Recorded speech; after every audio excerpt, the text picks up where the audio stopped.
report. First is dito sa mga na-save natin. Like for example, B1, double click natin, pwedeng makita natin yung calculation dito. Ito yung summary calculation at detailed calculation. Then pwede rin tayong mag multiple save.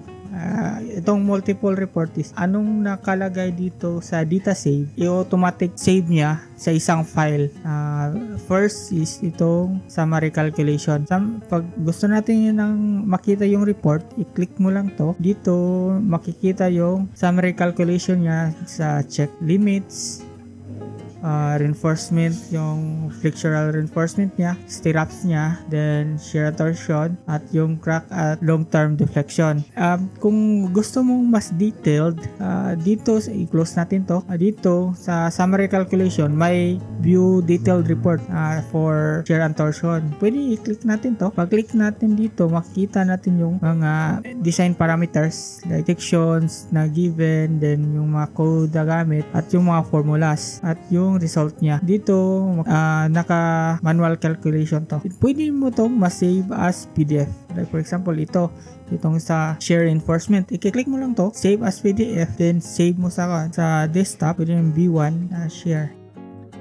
Ito na yung result niya na pwede nang ma-print, 3D to print. Then next is yung summary, crack width at deflection. Ito naman yung calculation, detailed calculation niya. Then yung load niya is dito, input ka lang dito. Then sa code check naman is ito yung detailed report niya. Ito ditong area to is yung sa baba is yung mga summary calculation niya. Pag nag-fail, like for example, gagawin natin 0.2 to. Makikita dito na hindi siya pumasa sa with this design dimension limit. Basta nag-fail, automatic magpopula yung nasa remark ng row. For example, dito sa code check limit, ang consider tayo ng SMRF. Pag-click natin ng report, automatic makikita natin yung design limits niya. Dito is yung gamit natin. Pwede namang gawin nating inisipi. Drop down mo lang to, then report, inisipi na yan. Then ito yung mga code niya. Makikita natin na code compliant to. Pero change natin to 25.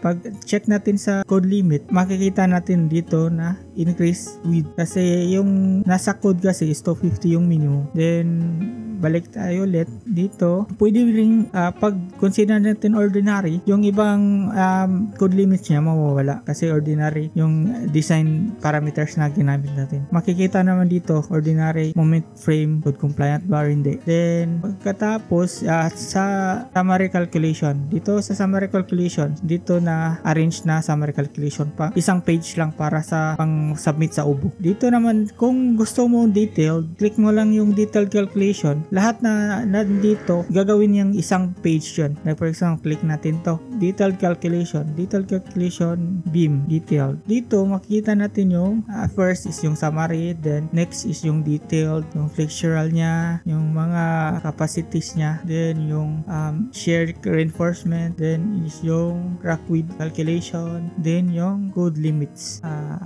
Then ito close na lang natin. Next is yung multiple report. Is like example, dito sa summary calculation, summary report, itong dalawa, i-merge niya. Like for example, dito, save, then summary.